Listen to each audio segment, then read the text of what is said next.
Saludos amigos, gracias por estar de nuevo con nosotros en su programa A Rajatabla, Peña de la Democracia en la República Dominicana. Estamos muy complacidos de este programa, que ustedes estén con nosotros en este programa, que es un programa dirigido a gente inteligente, a gente solidaria, a gente patriota.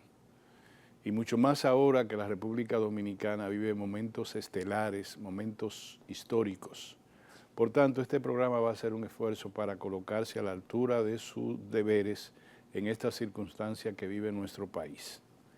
De manera que también le decimos a ustedes que estamos a través de Teleradio América, para todo el mundo con todas sus disponibilidades tecnológicas, a través de Super TV 55 en Santiago y del novedoso emprendimiento mediático Cananga TV que nos retransmite los días sábado. Muchas gracias de verdad a todos por estar con nosotros. Miren, el día de hoy yo debo iniciar los comentarios de este programa diciendo que el Banco Central de la República Dominicana y el Ministerio de Industria y Comercio han hecho un gran aporte al país al establecer el catálogo de las MIPYMES, las micro y las pequeñas empresas, con un levantamiento bastante cercano a la realidad de ese sector. Uno se asombra, lean la prensa de la fecha, para que ustedes vean datos que no les puedo dar aquí por razones de tiempo. Pero, por ejemplo, me permito decirle que ese sector está compuesto,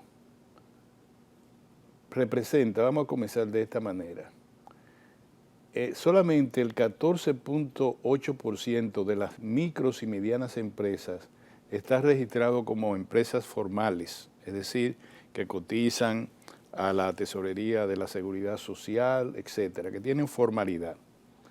El 94.2% de esas empresas, pequeñas, pequeñas empresas, son informales, es decir, no existen para las instituciones reguladoras del Estado. No existen y por consiguiente sus empleados no tienen seguridad social, no pueden ahorrar para sus pensiones. Y le voy a decir una cosa, ustedes saben cuántos empleados, cuántas personas trabajan en esas empresas. 3.052.440 empleos generan esas micro y pequeñas empresas. Y esas empresas, si ustedes dicen, bueno, esas son las formalidades que andan por ahí, les vamos a decir algo. El gobernador del Banco Central, don Héctor Valdés Alviso, reveló que las MIPYMES representan un aporte o representan el valor del 32% del tamaño de la economía. Si la economía tiene un 100%, el 32% corresponde a la MIPYMES. Eso es mucho. Quiere decir que el 32%, de ese 32%, un 28% del tamaño de la economía no está formalizado, porque solamente el 14% de todas esas empresas está formalizada. Ahora que se ha hecho ese gran trabajo a la cabeza del Banco Central de la República Dominicana, yo creo que es el momento más propicio para iniciar el proceso acelerado de formalidad de la micro y la pequeña empresa. Y eso tiene que estar envuelto en el proceso de reforma fiscal que se está planteando en la República Dominicana. A nosotros particularmente felicitamos al Banco Central y con ello también al Ministerio de Industria y Comercio por hacer este levantamiento, que se ha hecho entonces un catálogo muy preciso dónde están las empresas, las micro, pequeñas empresas, las MIPYMES, y dónde están ubicadas, cuál es su capacidad, cuántos empleados tienen, qué aporte hacen a la economía. Nos parece a nosotros que ese es un buen aporte para que la República Dominicana no solo identifique a ese importante sector que tiene más de 3 millones de empleos, genera más de 3 millones de empleos, sino además que contribuyan a su desarrollo. Un dato que no lo dice el informe, pero que se desprende de él, es que se le hace difícil a una microempresa llegar a ser catalogada como pequeña empresa y a una pequeña empresa ascender a una mediana empresa, sino que se mantienen alrededor de eso, naturalmente porque estaban en un punto desconocido para las estrategias económicas nacionales.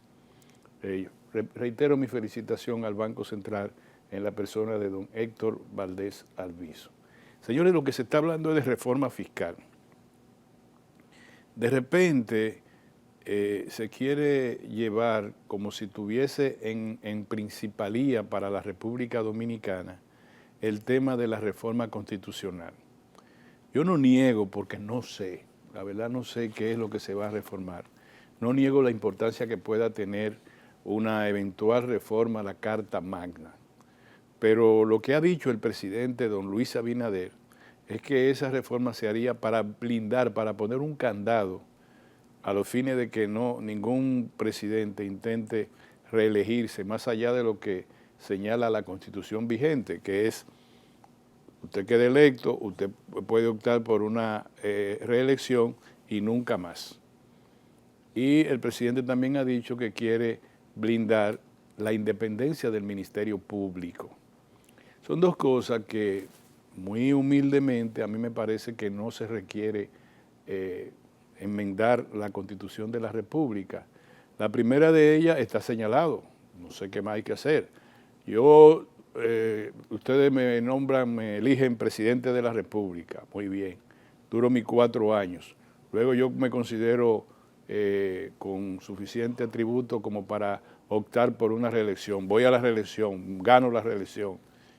Ya no puedo, ya la Constitución dice que hasta ahí llegué, termino y no vuelvo nunca más, como ha dicho el presidente, que lo ha señalado y yo le creo perfectamente. El presidente dice, en el 24 no vuelvo más, me voy y no vuelvo nunca más, dijo el presidente.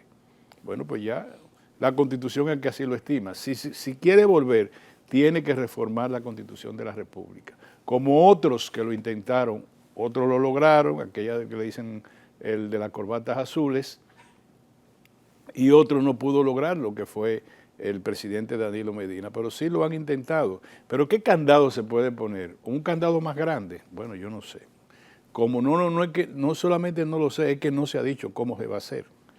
Y el otro, lo de la independencia del Ministerio Público, con una ley adjetiva, creo yo, y soy abogado, pero no soy tan experto en derecho constitucional, con una ley adjetiva, basado en la sombrilla constitucional que establece, la Constitución de la República establece la independencia del Ministerio Público, pero si usted quiere poner un candado más, una ley adjetiva establece que el presidente de la República nombrará al Procurador General de la República y a los procuradores adjuntos a través de una terna que le presente para esos fines el Consejo Nacional del Ministerio Público.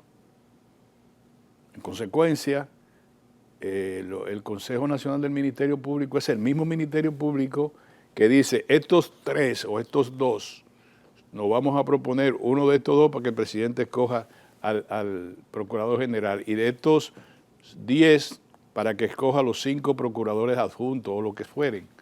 Y el presidente escoge de la terna que le envía el Consejo Nacional del Ministerio Público. Yo creo que eso garantiza, además de que ya lo adelanta la Constitución de la República, la independencia del Ministerio Público. Pero bien, yo no estoy discutiendo ahora si es prudente o no modificar la Constitución de la República.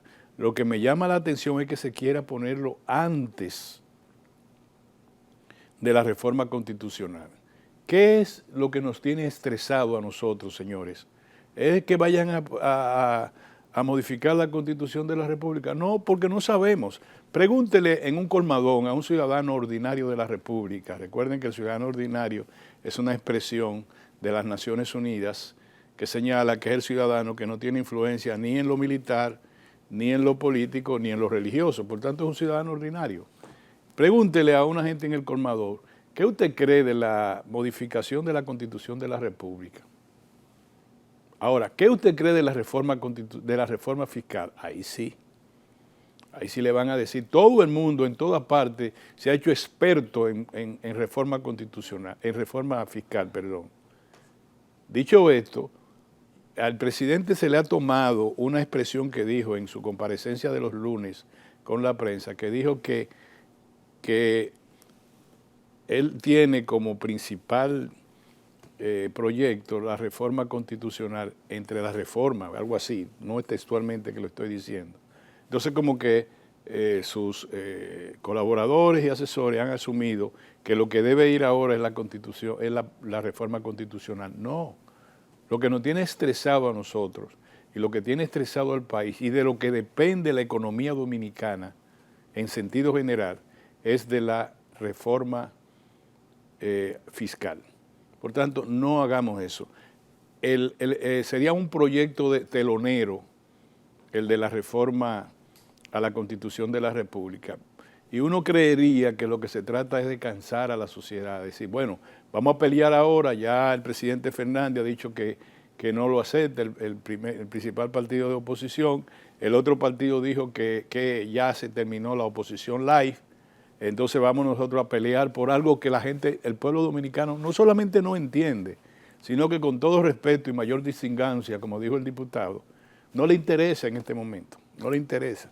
Le interesa saber cuáles son los precios, le interesa saber qué va a pasar con el empleo, le interesa saber qué va a pasar con el endeudamiento público, le interesa saber tantas cosas relacionadas con su vida propia y de lo suyo. Lo otro es para las clases académicas, para el liderazgo político nacional. Vamos a discutir la reforma fiscal, señores, en primer término. Lo que yo digo del proyecto telonero es que cuando hay un artista estelar, le pone un artista de telón que le sirva de inaugurar el espectáculo, y parece que se quiere que la reforma constitucional sea el telonero de la reforma fiscal. Y eso trae problemas, porque el público podría cansarse.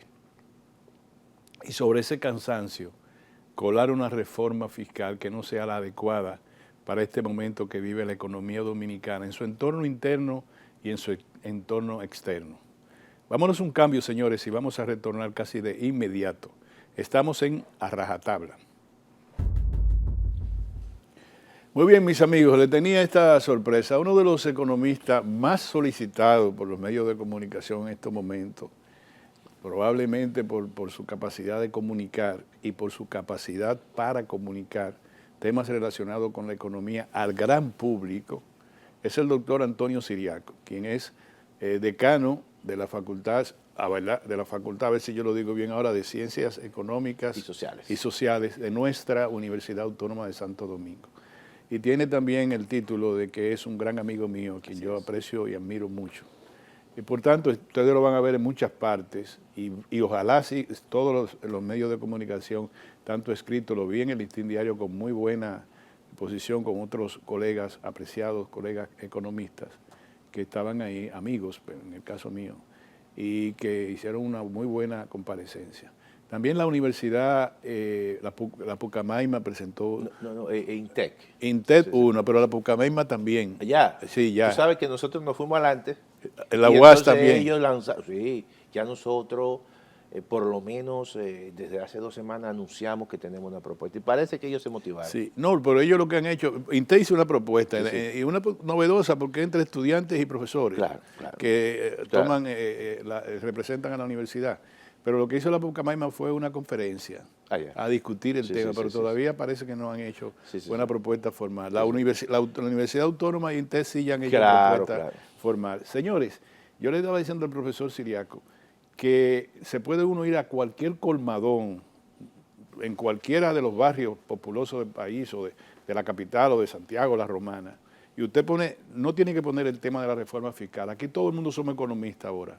Es el tema que está de moda. Entonces, el gobierno todavía no lo veo como con una actividad fuerte como para participar en eso. Sí vi, y creo que con muy buen pie, al ministro de Economía. Claro.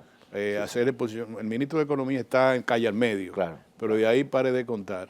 Como debe ser, el gobernador del Banco Central está desde el punto de vista muy muy macro. muy macro, porque no se puede meter, Correcto. el banco emisor no se puede meter en esos problemas, porque de hecho es el banco de equilibrio. No, y además que lo que representa el banco, ¿no? Correcto, es distinto, Pero, ¿verdad? déjame decirte algo, Orión, y discúlpame. No, está bien. Quien tiene la responsabilidad de presentar la reforma fiscal institucionalmente es el Ministerio de Hacienda.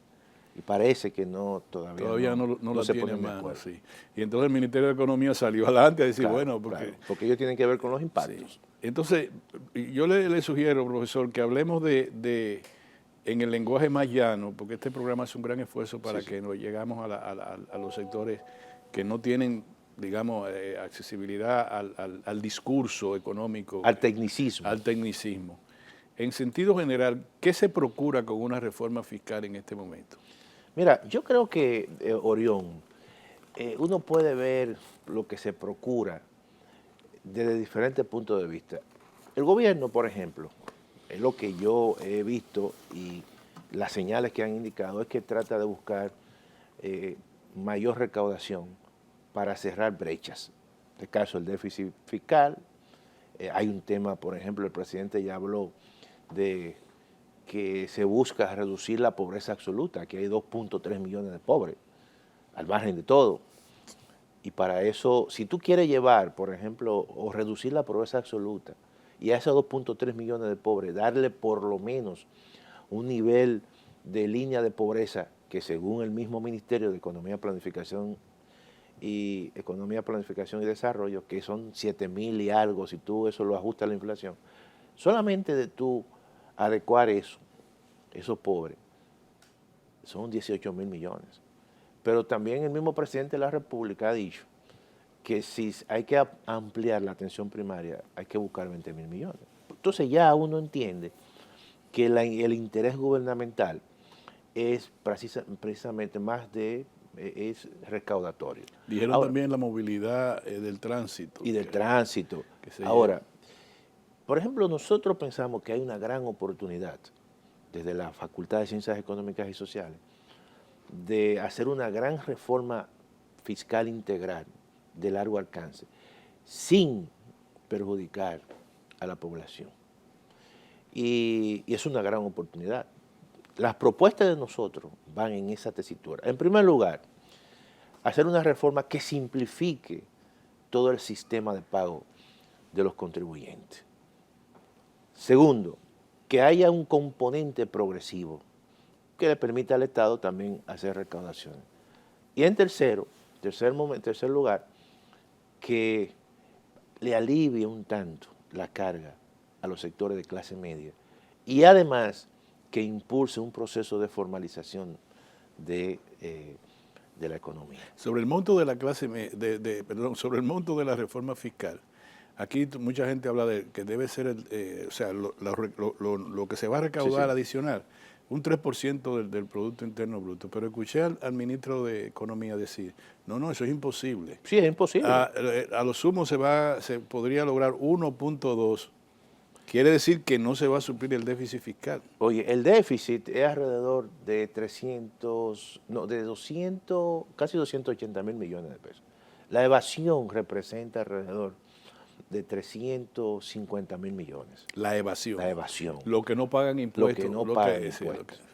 Y estamos hablando de dos impuestos importantes, que son los más fuertes, que es impuesto sobre la renta, y básicamente la evasión está en los grandes contribuyentes, y estamos hablando de una evasión de un 65%, y también en el ITEVIS. Eso es un poquito demasiado, 65%. Bueno, es un dato que lo da la DGI.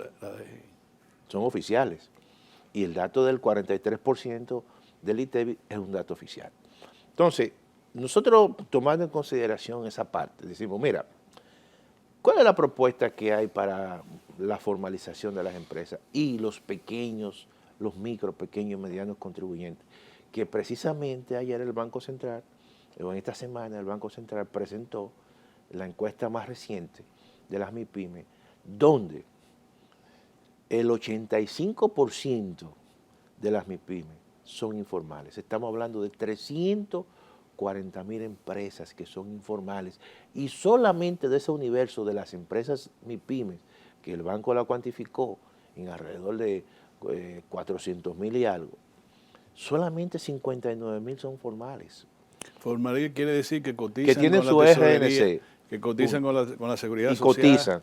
Porque el concepto de formalidad es un concepto que se toma de la OIT. Es un concepto que la OIT lo ha definido para hacerlo homogéneo al resto de los países. Entonces, una persona que puede ser cuentapropista de único dueño, o que tenga 10, o que tenga más de 10, o más de 15, supongamos, y tiene su RNC, ya se considera que esa persona es formal porque está registrado en la DGI. Y ya entonces paga sus cotizaciones. Y nosotros proponemos para ese segmento que el régimen simplificado de tributación, que es un régimen que se ha creado para los pequeños contribuyentes, se ha transformado en un monotributo. Tú vas a pagar un monto fijo, que puede ser mensual, que puede ser trimestral o que puede ser semestral. Tú no tendrás que hacer declaración fiscal. Sencillamente con tu registro, ya, y la DGI te fija un monto, y ese monto fijo incluye todos los pagos, incluyendo la TSS, incluyendo Infotet, todos esos pagos que tú haces al margen de todo eso, va a ser uno solo. Entonces, eso básicamente te va a simplificar a ti y te va a eximir de tú decir, mira, fulano, yo no entiendo esto, hazme la declaración. Eso no hay una relación entre gasto e ingreso del contribuyente, porque puede ser que yo, porque mi pequeña empresa he tenido más gasto y no reporto beneficios, no es posible. Tengo que dar no, un monto único, sí, y fijo, independiente. No, se supone que tú, es sobre la base de las operaciones que tú, si tú definitivamente no estás en operación y no estás reportando absolutamente nada, no se te va a cobrar nada. Entonces, eso se hace en Uruguay, porque no es algo que uno se está inventando. Eso se hace en Argentina, eso se hace en Perú, eso se hace en Bolivia, eso se hace en Brasil. Con buenos resultados. Claro, los países, por ejemplo, que usan el monotributo son aquellos que tienen menor tasa de informalidad. Tú buscas en Google y tú vas a encontrar Uruguay, el país con la tasa más baja de informalidad en América Latina y el Caribe, menos del 30%. ¿Qué tipo de sistema tiene para los pequeños contribuyentes? Monotributo. En Argentina, con todos sus problemas, cuando se aplicó el monotributo, en los próximos años siguientes, en 2 años, ya se habían incorporado 1.8 millones de pequeños contribuyentes. Aquí se quiso aplicar, oye bien, y alguien le dijo al presidente Danilo Medina que se le iban a caer las recaudaciones. Porque la visión que había era una visión fiscalista.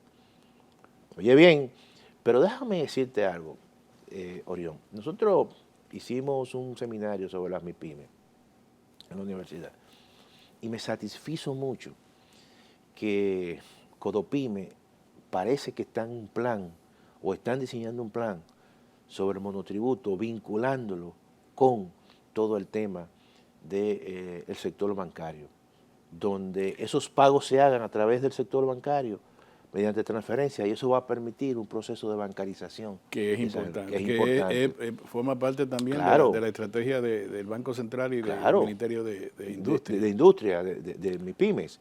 Pero eso va acompañado, que en esta reforma tiene que ir acompañado con un incentivo. O sea, tiene que ir acompañado con una amnistía fiscal.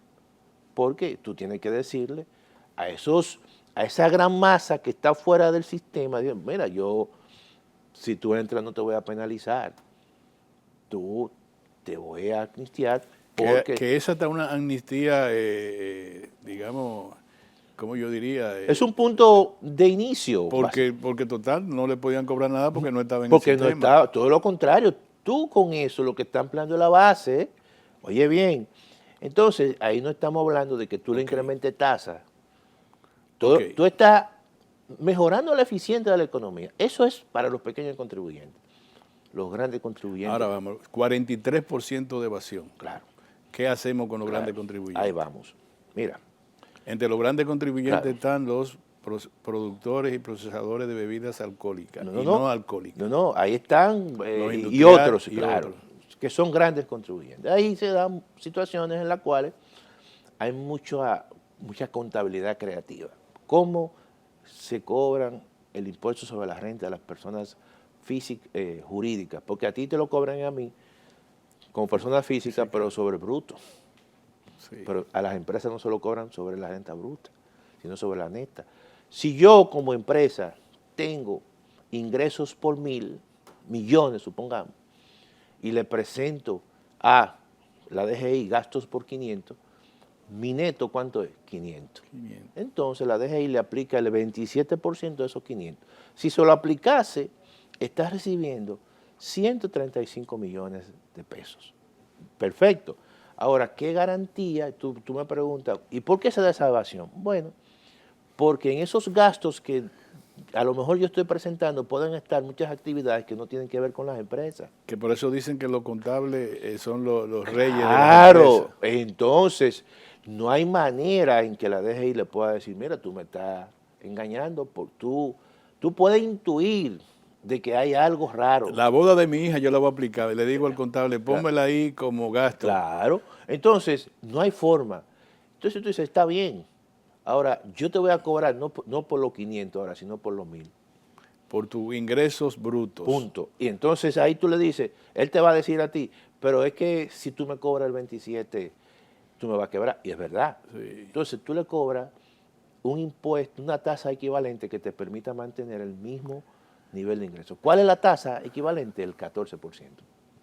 En vez del 27%, el 14%. Vamos a cobrarte el 14% sobre los ingresos brutos. Claro. Ya no tienes tú que estarme dando explicaciones. Claro, entonces tú estás cobrando prácticamente lo mismo. Tráeme la factura de venta, tráeme la factura de transacción. Estás cobrando alrededor de casi 140 millones, que es una diferencia. Ahora, tú vas a traer como consecuencia que tú le vas a eliminar el anticipo. Sí. Tú te vas a eliminar el anticipo sobre el impuesto sobre la renta. Y no lo tienes que hacer de golpe. Iba a decir, porque eso le trae problemas. Claro, al Estado. Vamos a hacerlo de manera paulatina. Entonces, ¿qué tú estás haciendo? Mejorando las recaudaciones, mejorando la productividad del cobro de ese impuesto, porque tú reduces la evasión a su mínima expresión. Y además tú le estás quitando una parte, una carga importante. Entonces, el Estado... Fíjate, oye, lo que te estoy proponiendo, ahí no ha habido elementos que tú digas, mira, tú me estás aumentando la tasa del ITEVI, o me estás aumentando la tasa poniéndole un ITEVI al arroz, a la habichuela. Ahí viene el otro punto.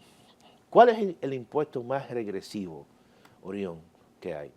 ¿Tú sabes cuál es? El ITEVI. El ITEVI. De eso vamos a hablar ahora mismo. Entonces, el tema vamos a tener inmediatamente el ITEVI, que además es el que más le interesa al pueblo llano. Claro. Señores, vámonos a un cambio relativamente breve y vamos a retornar. Estamos con el profesor Antonio Siriaco, decano de la Facultad de Economía y Ciencias Sociales de la Universidad Autónoma de Santo Domingo y un conocedor de la materia. Nos vemos en un momento.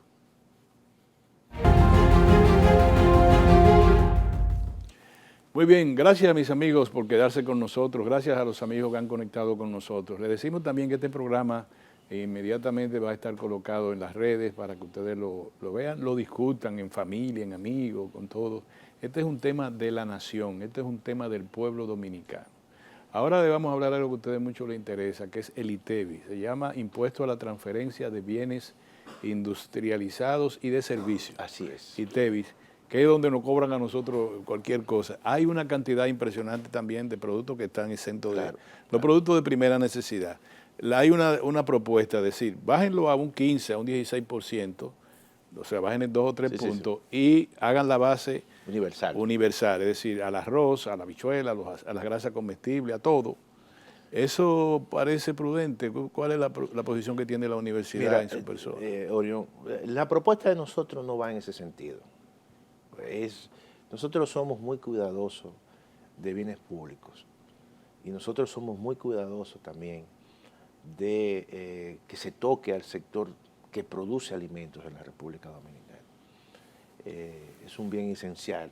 Igualmente a los sectores educativos. Yo como educador no puedo permitir que los libros se le pongan aunque sea reducida la tasa. O sea, yo no puedo permitir eso. O que a los medicamentos, donde aquí hay un gran problema en términos de costos, el que ha tenido familiares con enfermedades catastróficas sabe de eso, sabe lo que cuesta eso. Nosotros no podemos permitir que, aunque sea una tasa reducida, se le ponga ITEVIS. Entonces, esos economistas que dicen, bueno, vamos a disminuir la tasa a un 10 y vamos a universalizar la base, todo paga impuestos. Bueno, hasta políticamente hablando, si a ti te dicen quién le puso impuesto al huevo, ya tú sabes. ¿Y quién le puso impuesto al arroz? Ya tú sabes. ¿O quién le puso impuesto al plátano? Ya tú sabes. O al guineo, o a la batata. Entonces, nosotros lo que planteamos es que se baje la tasa del ITEVIS del 18 al 14 y que esos sectores no se toquen, porque son sectores exentos hasta ahora del ITEVIS. El ITEVIS es un impuesto altamente regresivo. Regresivo porque se traslada y termina pagándolo aquel que en términos proporcional es el que menos tiene. Y aunque no está diseñado, perdone que lo interrumpa, tiene un efecto multiplicador. Claro. Porque es ávido de la especulación. Un efecto cascada, por ejemplo, como yo le decía a un amigo, mira, cuando yo voy a un colmado, o a un supermercado, yo veo que algunos productos de servicio tienen ITEVIS. Ese dueño del supermercado lo que es un agente de retención y luego se lo transfiere. Pero al final, quien termina pagando, básicamente es el consumidor final. Entonces, nosotros planteamos una reducción de la tasa del 18 al 14 y que la base solamente sea ampliada a aquellos sectores que son maduros. Por ejemplo, aquí hay un sector que yo creo que desde los años 70 está recibiendo facilidades. Te puedo poner el ejemplo, el caso del turismo. El turismo recibe 13.000 millones de exenciones. Las exenciones, para que la gente sepa, hoy en día, para este año, son 340.000 millones de pesos. En términos absolutos. Eso es más del 6%. Eso es alrededor del 4, casi el 5%. Casi el 5%. Entonces la gente, algunos dicen, mira, si tú quitas todas las exenciones, perdemos competitividad. Ya, entonces, no, espérate. El sector turismo, ¿tú sabes cuál es la fuente principal de competitividad? No son las exenciones, es el tipo de cambio, 60 por 1. A cualquier dominicano que vive en el exterior, que gane en dólares, es muy rentable, 60 por 1, es muy atractivo. El turista que viene a la República Dominicana viene porque la República Dominicana, en términos, en dólares, cuando tú lo cambias, se le hace muy barato. Cuando el europeo que viene aquí se le hace muy barato a la República Dominicana, no así al dominicano, porque nosotros ganamos en pesos. Sí. Entonces, aquí van a venir turistas porque la economía dominicana, mientras el tipo de cambio sea atractivo para esos sectores, va a ser Además, así. tenemos otros elementos adicionales de competitividad, como es la gobernanza, la estabilidad, todo eso. Y tenemos quizás frente a México, Sí. tenemos problemas con el asunto de los asuntos de las obras que tienen que ver con aguas tratables, con acueductos. Sí, todo eso. Pero para eso es la reforma, para concluir eso. Entonces, yo creo que ahí hay sectores maduros que hay que, básicamente, no tienen necesidad de tener exenciones, pero nosotros sí, como una condición sine qua non, los alimentos, los medicamentos, la educación. ¿Tú sabes cuánto representa eso de ITEVIS, ese monto? Eso que te estoy diciendo. Y también a las personas físicas. 118.000 millones de pesos. Es decir, que casi la mitad de las exenciones de ITEVIS corresponden a esos sectores. Entonces tú no le puedes quitar el eso. sector agropecuario. Claro. El sector agropecuario no paga ITEVIS, no paga impuestos sobre la renta. No, eso está ahí. Eso está en los sectores rurales. Y entonces yo creo que... En esta etapa eso no es posible. No es posible. Claro, si hacen eso, evidentemente eso va a tener un impacto muy fuerte en la clase media, en sectores de bajos ingresos. Claro, llegará el momento en que la agricultura y la pecuaria puedan trasladarse, ser depositario de una industria Agroindustrial, agroindustrial. claro. Y ahí pagan. Y ahí pagan. Y ahí pagan, Pero, pero en no es la la base parte no. primaria. ¿Tú entiendes? No es lo mismo cuando tú, por ejemplo, esos platanitos, chip, Sí, tú lo transformas. Eso paga. eso paga. Eso paga. En esa transformación paga. Pero el plátano en el campo, tú no le puedes fijar un impuesto. ¿Tú estás entendiendo? Ni a la Porque- medicina. Ni a la medicina. Entonces, nuestra propuesta, precisamente, cuida eso y contribuye con la tasa del ITEVI bajándola, mantiene la capacidad de consumo. En términos de globales, la esa clase propuesta de la Universidad Autónoma de Santo Domingo, ustedes, ¿cuánto aportaría en términos también porcentual respecto al PIB y en términos alrededor de absolutos? casi 150.000 millones. 105. Y déjame Eso decirte, representa como del déficit, no, alrededor de, el déficit casi la mitad.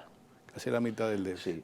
Y déjame decirte lo siguiente, mira, todas estas propuestas que se estamos diciendo tienen efectos incluso colaterales y virtuosos, porque mira que viene ahora. Nosotros planteamos que el tema del déficit cuasifical del Banco De eso le iba a Central hablar, sí. también se discuta. Nosotros planteamos que se pase a Hacienda. Mira por qué. Tú sabes que uno de los precios que nos afecta a todos nosotros en términos de consumo, todos nosotros usamos tarjeta de crédito, la tasa de interés de la más alta anual, 60, 65%. Los préstamos aquí para vivienda relativamente son altos, para consumo son altos. Y la tasa de interés debería ser mucho más baja, pero no lo es, porque el Banco Central, como tiene el déficit cuasificar, tiene que emitir certificados a corto plazo con tasa de interés atractiva para que las AFP, el sector financiero se la compren. Son certificados a corto plazo. Pero para mantener el agregado monetario en control. Claro, y no, eso es una parte, pero la otra también para financiar gran parte del déficit.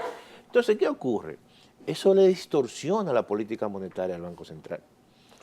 Si eso se pasa a Hacienda, como ocurre en otros países y como ha ocurrido en otros países, Hacienda, en vez de emitir títulos de corto plazo, te lo emite a 10 años, lo cual te amortigua. Hay países que lo emiten a 100 años. Claro, son perpetuas incluso. Entonces, son bonos perpetuos. Entonces, ¿qué ocurre? Cuando eso se saque del Banco Central, entonces las tasas de interés tenderán a bajar. Y el daño colateral de aumentar la deuda pública, porque si pasa a 100 de deuda pública global. No, ahí está, pero la deuda se amortigua en el largo plazo, porque en el caso del Banco Central, esos certificados son a corto plazo. Te lo dan a un año. Y entonces convertirlo en título de Hacienda. De Hacienda. Y eso sencillamente. A 10 años. A 10 años. 10 años. Y ahí no va a haber problema. Entonces, ¿qué ocurre? Que ya con eso tú estás generando un efecto virtuoso en la economía porque las tasas de interés son más bajas. Entonces, el financiamiento para todos será mucho más bajo. El coste del dinero va a ser mucho más bajo. Sí, porque el costo del dinero en términos, cuando llega al usuario del dinero, está por 18%. Claro, así es. Te ponen, cuando llegan algunos costos, de comisiones, 18%. Claro. Así es. Pero déjame decirte lo siguiente. Nosotros te hemos hablado de los ingresos, pero viene la parte del gasto. El gasto, ahí vamos al gasto. Pero antes de los ingresos, el sector eléctrico. Ahí voy. Estamos hablando de 1.400 millones de dólares. Este año, Orión, en el presupuesto hay consignados para transferencia al sector eléctrico 86.000 millones de pesos, para que la gente lo vea en pesos.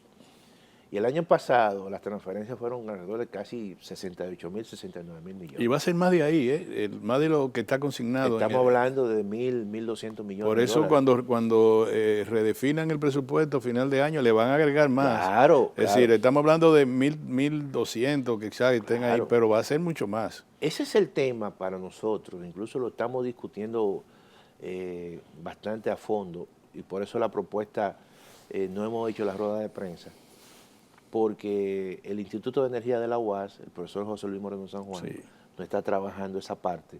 Y hay una serie de propuestas, ¿no?, porque es un tema que sí, que Parece yo el creo tema que es nodal. el más difícil. El más difícil de la... Porque actualmente, ¿tú sabes cuánto representa el sector eléctrico, el déficit, o los subsidios del sector eléctrico en el déficit? El 1.5.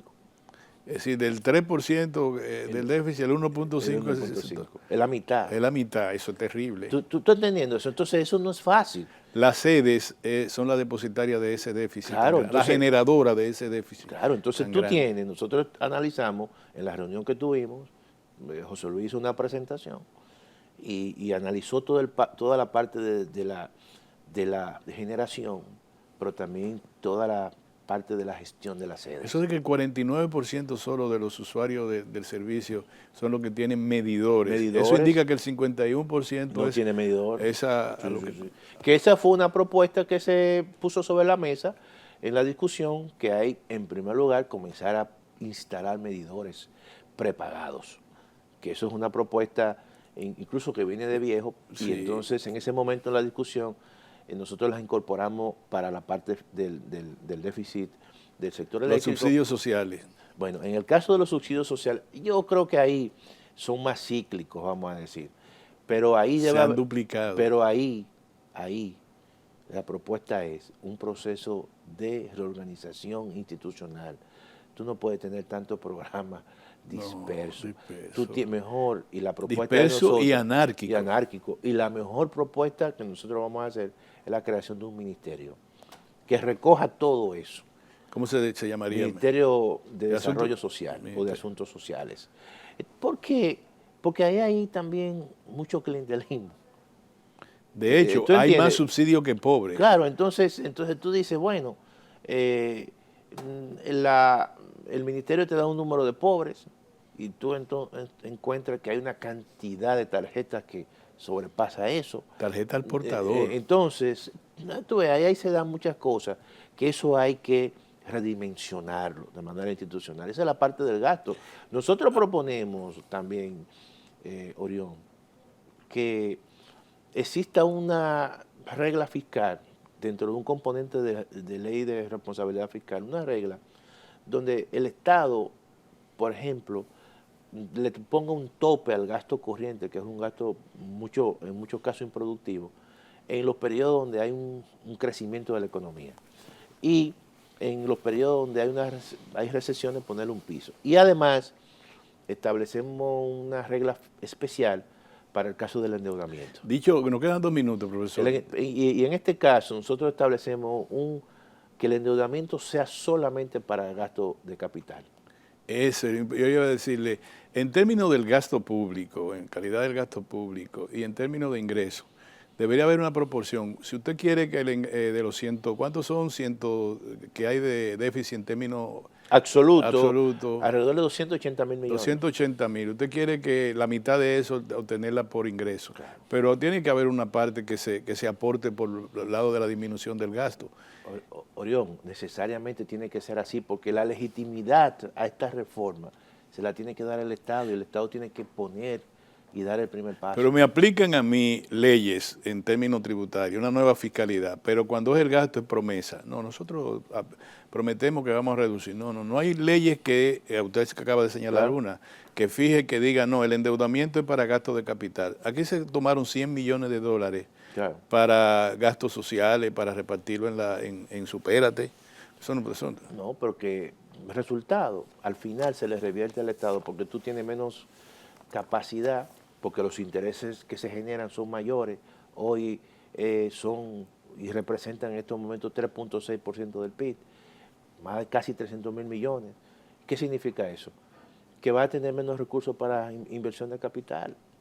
Sí. Entonces, eso es la situación. Ya nos vamos, ya estamos listos, pero 1 punto y algo es la inversión de capital que tiene. ¿Cuánto es en proporción al producto la inversión de capital ahora? Llega a 2.1, 2.2% del PIB. Está el gasto de capital y el gasto solamente en intereses, alrededor del 3.6%. Sí, aquí se gasta más en intereses. Si vamos, ya nos vamos. Si vamos pública, como una familia, pero espérate, yo estoy invirtiendo en arreglar mi casa y cosas, el 2.1. 2.1. Pero pagándole al garrotero de la esquina estoy pagando 3.6. O sea, que tú casi al doble de lo que yo estoy invirtiendo.